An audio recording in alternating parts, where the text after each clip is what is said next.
everybody. This is episode 17 of the Audacious Explorer, and today we are here with Maggie Lamarre. Hey, Maggie. Hello, good morning, good afternoon, good evening. Yeah, we have, I don't know how many people from all around the world, so we will see who is popping in tonight. It's tonight here in Romania. Is it morning It for is you? afternoon. It's 1 p.m. in the afternoon here in hot Orlando, Florida. So, Yeah, very, very hot, you told me. And it's the same in Europe, I think. Well, at least in Romania now it's very, very warm. yes, it is very, very hot. Okay, cool. So, guys, let me introduce Maggie. So, Maggie Lamarre is Chief Thought Innovator. She's the founder of Cascade Avenue, an agency that does branding, marketing, content discovery. It's a content discovery agency. So, she's helping entrepreneurs dominate their niche market.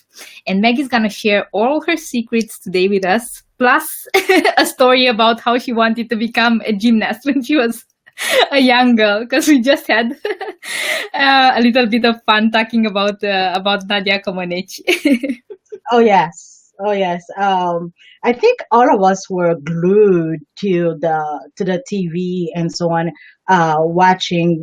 Well, I was too young at the time, so I saw the reruns of the Olympics and stuff, and I fell in love with Nadia. And then I begged my parents to take me to gymnastics, but where we were living at the time in Africa, there was no such thing, so there was no place that she could have taken me to do it. But uh, actually, I met Nadia 7 years ago. So she was at Disney for a fundraiser event, and I got to say hello to her and shake her hand. So that's my claim to fame to Nadia.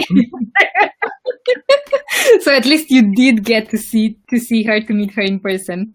Yes, I did, and took a picture with her, which I cannot show because it's so blurry and so horrible. Um, but it's one of my treasured memories of Romania, and which is on my 2019 bucket list to go. So I'm coming to see you. Yeah.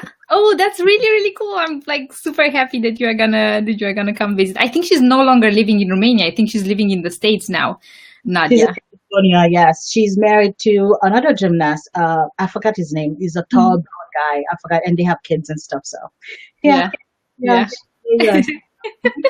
Cool. So it's really funny because like most people who know anything about Romania, they know something about Nadia Comaneci. And then we had a dude, he was a footballer, and he's also very like worldly renowned.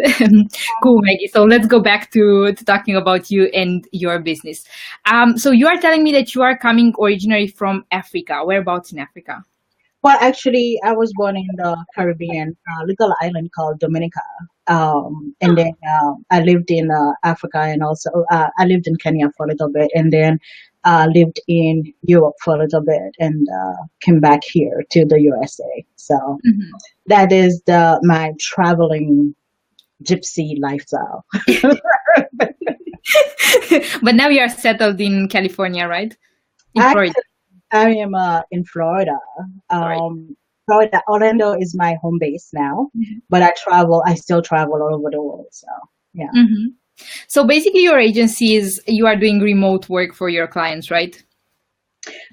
We are a global company and we work with brands and small businesses. So what we do is help them dominate their niche, their market by knowing who their ideal clients are, by knowing them on a cellular level better than their best friends. So they know what they had for breakfast in the morning, what kind of pets they have, what kind of food they buy for their pets, where do they go and shop for their pets. So these are all the ways that we teach you and show you how to dominate your market, and we create a process that are seamless and sexy for you to make money. So that's what we do. I love how you are selling it. So I gather that your ideal client avatars, like establishing that from the very early stages of a company, is very important for their branding and marketing strategy. Yes, because everyone, even nonprofit, have to have clients. They have to have money. they cannot succeed without money. So you have to understand who it is that you're talking to, who it is that you're solving. What is your core solution is going to be bringing and solving. And not knowing that, and I run into small business owners that says, well, you know what, I am working with women entrepreneurs, but what kind of women entrepreneurs are you working with? So there's all kinds of women entrepreneurs. Well, they're like, well, they're just entrepreneurs. Okay, all right, so we established they're entrepreneurs. We established that they're women, but whom is it that you're working with? Are you looking to work with ballet dancers? Are you looking to work with a woman that offers chartering books? What is it? Which type of niche are you in? Because each type of niche has a different type of conversation. So Mhm. once you understand that, then it becomes very easy for you to offer your core solutions and not hear crickets. So Yeah. that is the number one thing that you have to do. Once you have that, then you go on and validate that concept. So there's tons and tons of entrepreneurs that they have this great idea, they have a solution, but they haven't checked the market to see if that solution is really needed. So Yeah, we so it's more of avoid a strategy. Yeah, so we avoid all these mistakes. And that's what we teach. I teach how to know exactly who this person is. Because when you look at what's on the market now, so everyone always tell you, well, the entrepreneur, the woman entrepreneur that I'm looking for, not just women, men as well. So the woman entrepreneur I'm looking for, she's between 25 and 35. She has 2.5 kids. I don't know where half the kid come from. I don't know if it's a cat or I it's love a, the stats, yeah. I have no idea. Are we doing gymnastics? I mean, 8.5, 9? What are we doing? Where does half a human comes from? So it's 2.5, and they live in the suburb, and then that's it. It's like there's so much more to it. It's not just that. So my mission is to educate how to have a really sexy business and making money the easy, effortless way. So that's what my mission is to teach. Can you walk us through the process? Because I think it's gonna be very interesting for people to kind of like see how they can refine their ideal client avatar. So can you like shortly walk us through the process of how it is that you get like a business who maybe is just starting, or even a business that is already established, or not only a business, an NGO, so an entity that wants to sell something and be productive and like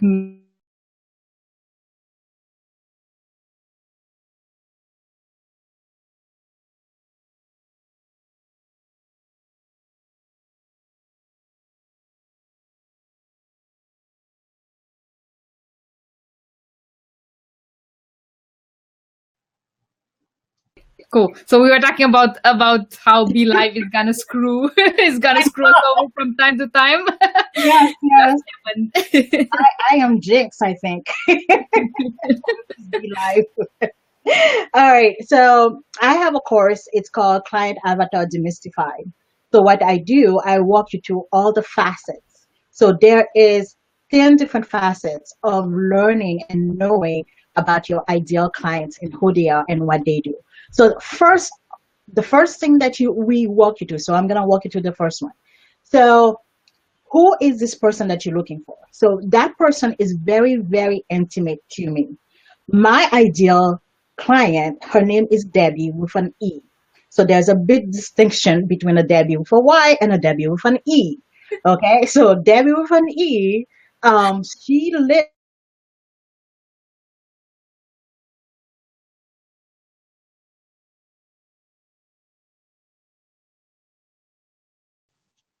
Be Live is doing a number on us again. Yeah. Okay. So Debbie with an E. Okay, that's the last part you heard. Yes. Oh, okay. No, so you are telling me the difference between Debbie with an Y and Debbie with an E, and then you were saying something about Debbie. Okay, so there's a really big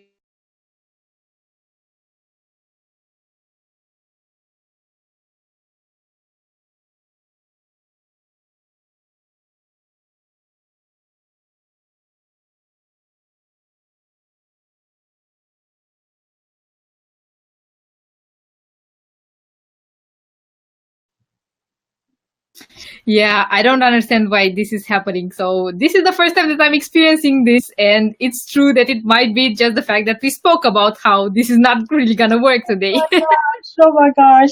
And I'm not on Wi-Fi. I am wired. See, I'm on a wire. Yeah, yeah. All right. So, okay. So Debbie is from a very prominent family. She grew up in Washington, D.C., and she is a project manager. So as a project manager, she knows that she has gone as high on the ceiling as she's going to be getting. So she's restless in her business. She wants to start a business, but at this point, she's not sure when she can jump in and start and what kind of business that she wants to get into. Hmm. So this is where all the work, the research comes in, because that's where we're going to be trying to figure out who it is that she's talking to, who it is that she wants to sell to, what are their pain points. Is she selling to someone like her who has a really great job?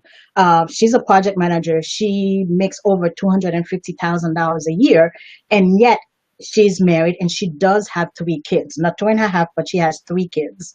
She lives in the suburb of Washington, D.C. She attends events in political events. So she knows what kind of forks to use, what kind of spoon she has to use. If there's five spoons on the table, she will know what to use because she's gone to I that, love that. right? Yeah, Right? I think that's a pain point for many people around the world when you're like, my God, like up to three, I know my business, but Exactly. So, I mean, what fork is this? Is this a salad fork? What do you use this fork? Is this spoon for the soup? What is this the dessert spoon? And there's three glasses up here. So which one do I drink out of? And I know that it's not a wine glass, and so on. So Debbie really knows the etiquette and how to behave, and she knows that what kind of wine goes with what and everything, because that's what her life is has been all about.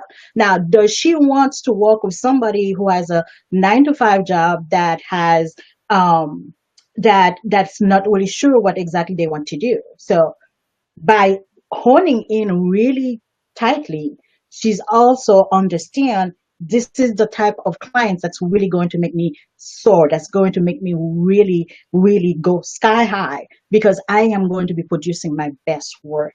hmm. So now she at this point she knows that she really wants to become have her own business and work bringing processes into businesses. But how does she go about doing that? Whom is she going to be targeting? Is she going to go for corporate? Is she going to go for SaaS? Is she going to go for established businesses? Is she going to go for businesses that are just starting?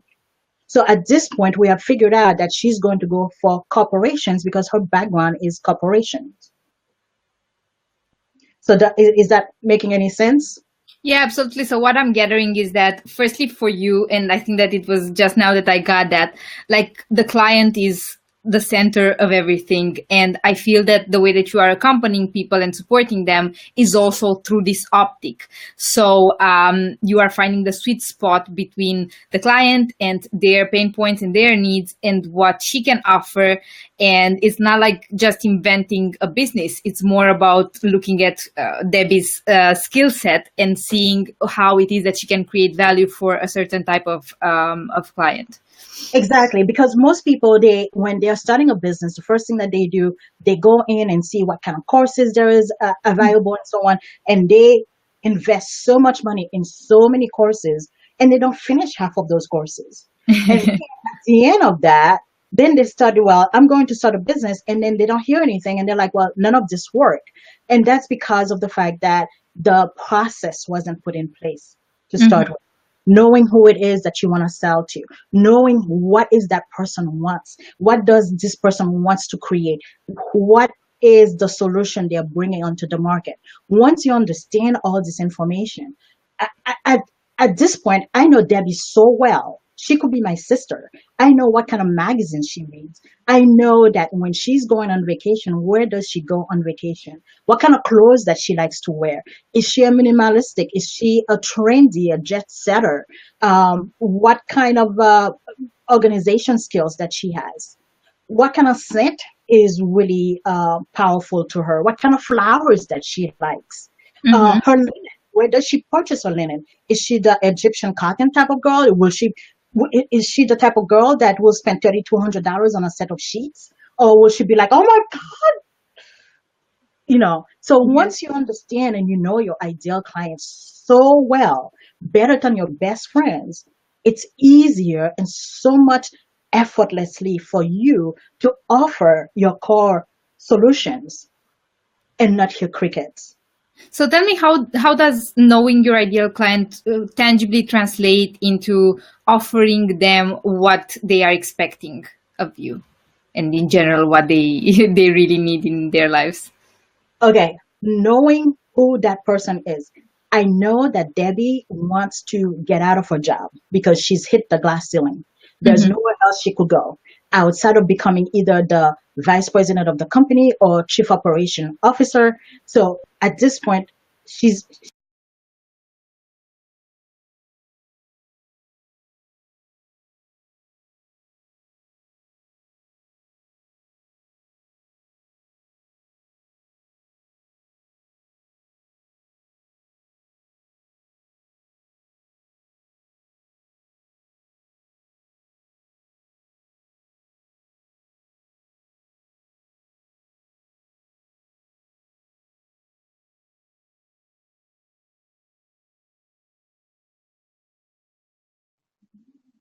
Yep. She completed all the, and it like it went so well for like 10 minutes. and I'm not even moving. So anyways, what I was explaining. So let me give you an example. Okay, I have a client. So my client is a vegan Vietnamese restaurant. So as a Mhm. vegan Vietnamese restaurant, so this is not your typical Asian restaurants really cater with. They have a lot of meats, different types of meats, and so on. So now we are at a very very niche market. So at this point, we have to look for that particular ideal client that is a vegan that really will come to a Vietnamese and really try a Vietnamese restaurant, because every single one knows that all Asian restaurants have the kung pao chicken and all these things and stuff. So now it's about educating the market about what it is that we bring onto the market, the healthy. So you're not going to find a lot of sugar into the food. You're not going to find a lot of gluten items and so on. So educating that market and letting them know that yes, as a Vietnamese restaurant, we do offer a very healthy portion. There's not that much of carb that you're going to find. So with that, we had to open up the market and do a lot of education. So that's where knowing who your ideal client comes in. That's how you're going to be really, really make sure that you're offering a solution to them based on whatever it is that they are looking for. And you know what the best part is? In the course, in the client avatar demystify, I show you how easy it is to find that information. It's not rocket science. It's very, very easy. And it just astounds me that people are not teaching, that people are not taking advantage of all those tools that are available. For instance, on Pinterest, it's very, very, very easy on Pinterest for you to do your market research and look at your ideal clients, what it is that they are saving on Pinterest, what it is that they are looking to do in the future, the trips that they want to take, the type of meals that they are saving, that if they have kids, what kind of things that they are saving. So all that information is available to you so easily. So I So take it I that, take it that, ooh, ooh, I can you might, my own going voice. for it. So I take it that you are using online tools, right? So you kind of refine your ideal client by basically stalking them online and seeing where they hang out and what their preferences are and so on and so forth. I have two questions around this. So like we spoke a lot, and I think it's very valuable that we spoke so much in depth about the ideal client avatar. So my two questions. First, the first one would be, um, did it ever happen to you that once you kind of refined and you were sure that this is who you are targeting, this persona that you had created did something out of the ordinary? So like you were trying to target somebody, like a group of people that were responding to these characteristics, and all of a sudden something went really wrong. Did this Well, ever? that's where split testing comes in. Mm-hmm. And okay, you're gonna hear on the market that you only have one ideal client, and that is a bunch of hogwash. You have several different ideal clients. So Yeah. the way you speak to, let's say, for instance, you're talking to an ideal client who's a healer. The way you talk to someone who's a healer is going to be totally different from somebody who's a web designer. Mm-hmm. So that ideal client persona that you did for one size fit all doesn't exist. So that's where the testing, split testing comes in. Testing on your message, testing on your offering, and see which one really resonates. So there isn't a magic formula. There's a lot of hogwash out there that there's a magic formula. That I'm telling you right now, I am known as the myth debunker. I'm Yeah. telling you now, there's no such thing as that one specific person. It doesn't exist. Yeah. Thank you So for demystifying that. Yeah.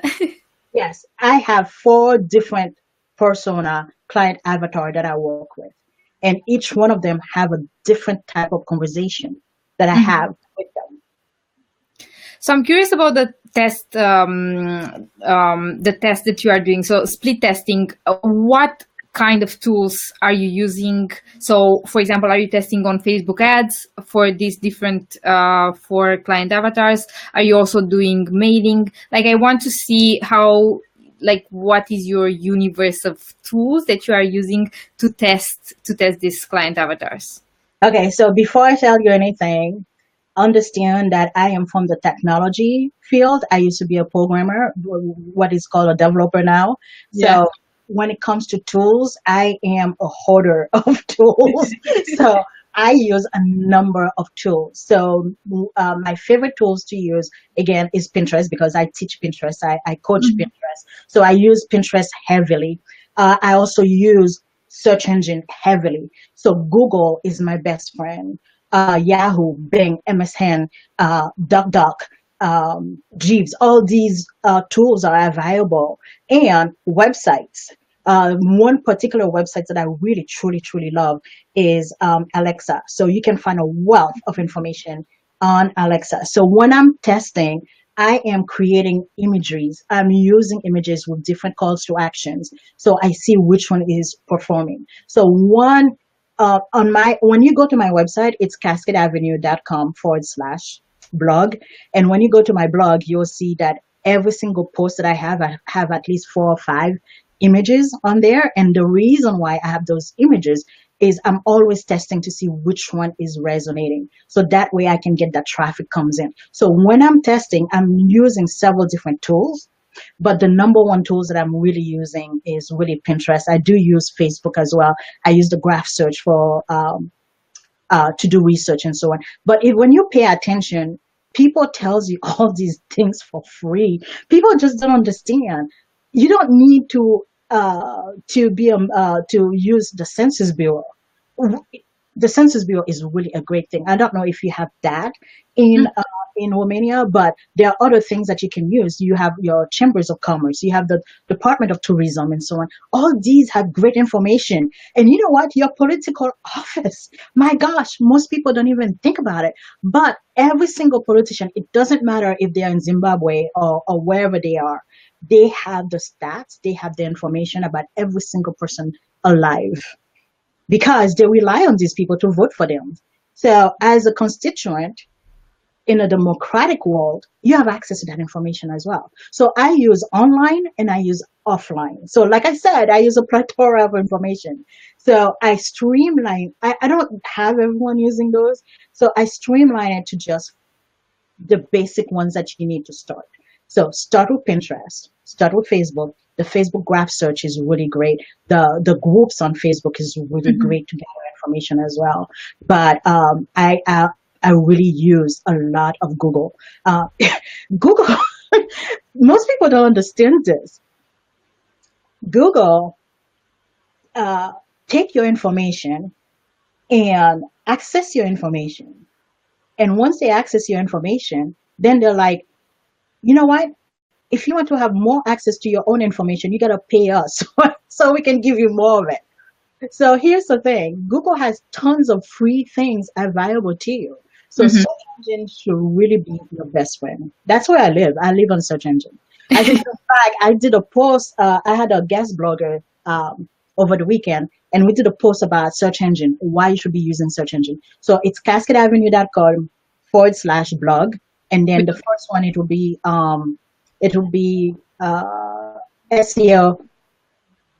SEO basics for to grow your small business. That's what it's called. So it has a really great basics on how to use SEO, how to use it for your market research, how to find things about your ideal clients. I mean, I found out you can find information per country so Yeah. so easily per country. What are they using cell phones? Are they using tablets? Are they using Android, iOS? What are they using when they're searching? What are they searching for? And you can also find it by zip codes, by area, by cities, closest. All that information is available for free. That's just what astound to me that people are not using that. So it's my mission to show how you can get all that information for free and use it for your business. So it makes it so much easier, so much sexy. People think about technology, it's like, oh my God, there's so much.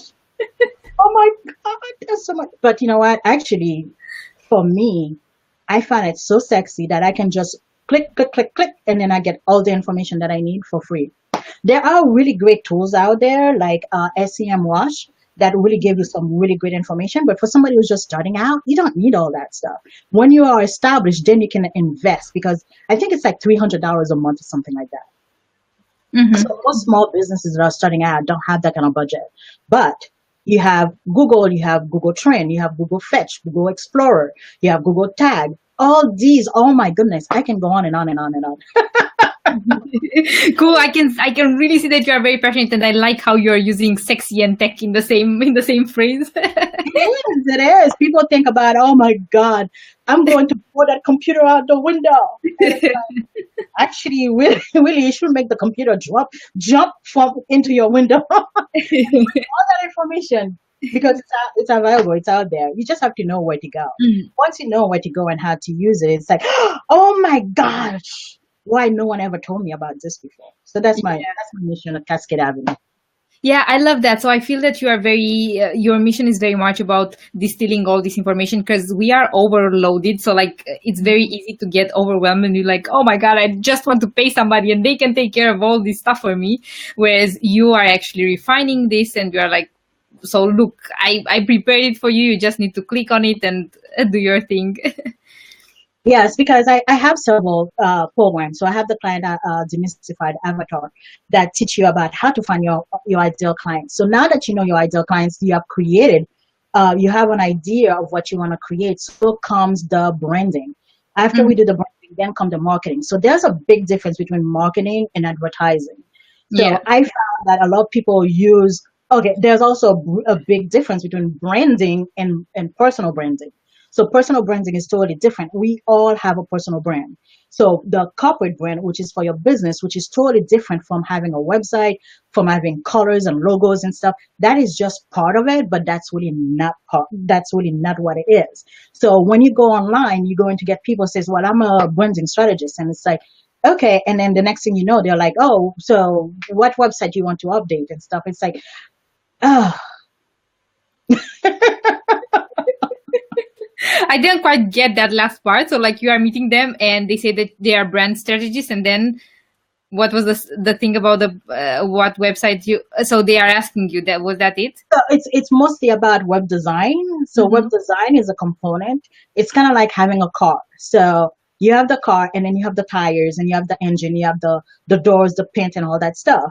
So you definitely need to have the tires in order for you to go somewhere, unless you live in the future. So we won't need tires in the future, but for now we need tires. So having a logo, having a website is part of branding, which is the I, tires of the yeah, car. I got it now. So basically you are making the distinction between branding and how they are reducing branding to just having a website and promoting themselves through that website, and whereas branding is much larger than that.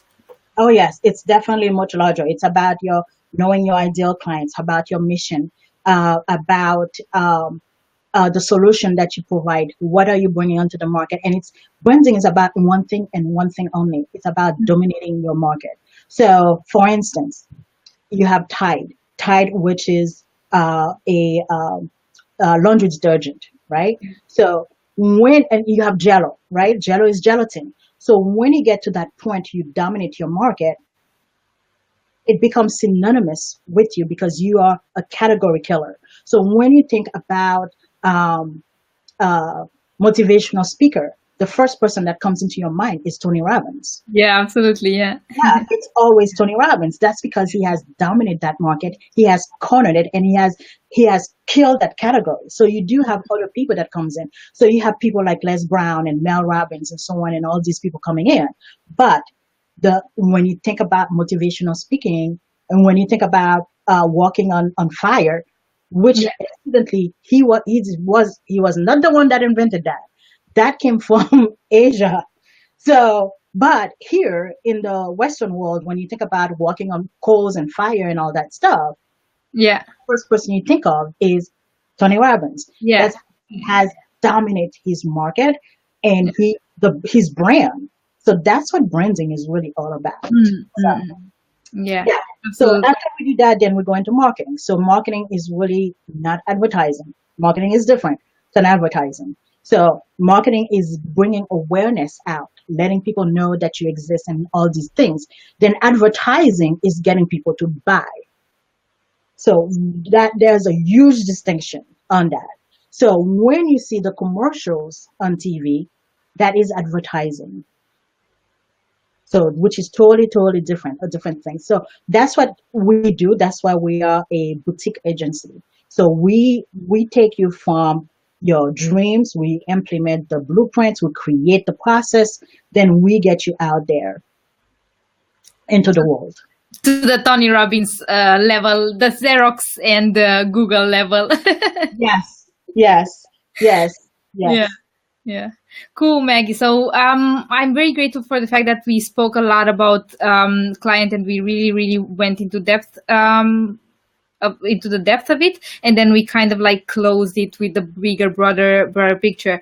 I think the things that you shared were really, really helpful. So basically your last blog post that people can find on your blog, and also the Google tools that are free to use for everybody. You are also online, so we can find you on your website, which is Cascade Avenue, and also on Pinterest and Facebook. And I think that we can find your courses on the website, right? Yes, when you go to cascadeavenue.com and right on top, it will say work with me. So Yeah. you will see the Pinterest visual marketing program. So with the Pinterest visual marketing program, what we do, we teach you how to build a mailing list very easily, how to monetize your blog. So a lot of people are teaching you how to pin pretty pictures, but what I do is teach you how to take that pretty picture and turn that pretty picture into pretty sexy money. That's what we do. So there's no reason for you to be pinning pretty pictures because you know what? You cannot go to the grocery store and say, "Oh, I have a pretty picture. Order with me for groceries and stuff." You cannot go to the bank and say, "Well, I want to pay for my car note with this pretty picture." So I don't Totally. know what world that happens. Maybe in the Kardashian world that happens. But in my in my reality, that doesn't happen. So what we do is teach you how to take that pretty picture and turn it into $1,000. That's what it should be, not 1,000 words. Because you know what? Again, unless you're Shakespeare or you're an actor like Brad Pitt and so on and all that, or Angelina Jolie, you cannot make those words turns into money very quickly unless you're an actor or you do something else, or you're author or you do poetry and something like that. But for people like you and I, that 1,000 words needs to turn into $1,000 because I gotta eat. I Yeah. have bills. I got responsibilities and so on. So I teach you how to take that information and turn it into an income stream. And I also teach you how to build a mailing list. How to build a mailing list very, very easily, very effortlessly. Again, everything has to be bite size, manageable, very easy because we're not in the business of overwhelming people. Hmm. So the business we're in is making it seamless, making it very easy for you with a process that works, that has been proven. Basically, everything we do and what we do has been around for over 2,500 years. These are not fads. These are not just tactics. These are not things that we just learn on some website, on some blog somewhere and stuff like that. Everything that we've done has been proven and we have the records to show it. So, with the Pinterest, we teach you about the building and the traffic and then monetizing using affiliates for residual incomes. If you don't have any affiliates, we show you how to create the affiliates, how to contact people, what to say. We have scripts and so on, and having that and how to have that residual income coming in. Basically, what we do is teach you how to get people off Pinterest to come to your core offer. Mm-hmm. So it's easy for you to sell it. So that's what we teach. Then I have a couple of small mini courses that teach you how to use graphics, using graphics to create a disruption onto the market and so on. So yeah, so that's what we do in a nutshell. Cool. So a lot of great stuff, guys, that you can find on cascadeavenue.com. So this is the website. You're going to find it in the description of the YouTube video afterwards. Cool. So I'm very, very grateful, Maggie. Thank you very much for taking the time. Is there anything else that you would like to share? Yes. Once you come to my website, then you need to go and be with you because you have so many amazing things going on in yourself. Right? So we didn't even get a chance to talk about that. So what we do complement each other. So it's all about helping each other. It's all about supporting each other. So I am so grateful. It was so great to finally to meet you. And I am so loving those eyelashes. Oh my God. Oh my God. Oh my God. Personal branding. Well, they need to have a zip code all by themselves. I mean, it's fabulous. So thank you so much. It was great meeting you finally in person. And so when in 2019, so hopefully I will be healthy and everything will go well. And you can show me the gymnastic. I don't know if it's close to where are you at? So I am near Bucharest. So Bucharest is the capital and I am near Bucharest, but I will probably, we will see. Anyhow, you just hit me up. So whenever you are in Romania, I would be happy to show you around. Okay, fabulous. And the one thing I want to see, I want to go to that gym. Yeah. I know it sounds crazy, but I really want to go to that gym. I want to see that gym with my own two eyes and stuff. Yeah. So. No, I don't think it sounds crazy. Like Nadia Comaneci realized something and she did something absolutely great. It was the perfect 10, the first perfect 10 in the history of gymnastics, if I'm not mistaken. So yes. I totally understand, like, the fact that you want to go there where everything started and where she worked her ass off to get to that perfect 10. And you know what? That is a great case study of when you are starting a business, how you have to be committed. Yeah. Yeah, so absolutely. That is a really great study and so on. Yeah. Cool. So thank you very much, Maggie. Guys, thank you for dropping by. You are gonna find all the links in the description of the video on YouTube, and have a happy day. Thank you. Bye. Bye, everyone. Thank you. Bye. Are we still live? Yes. Oh.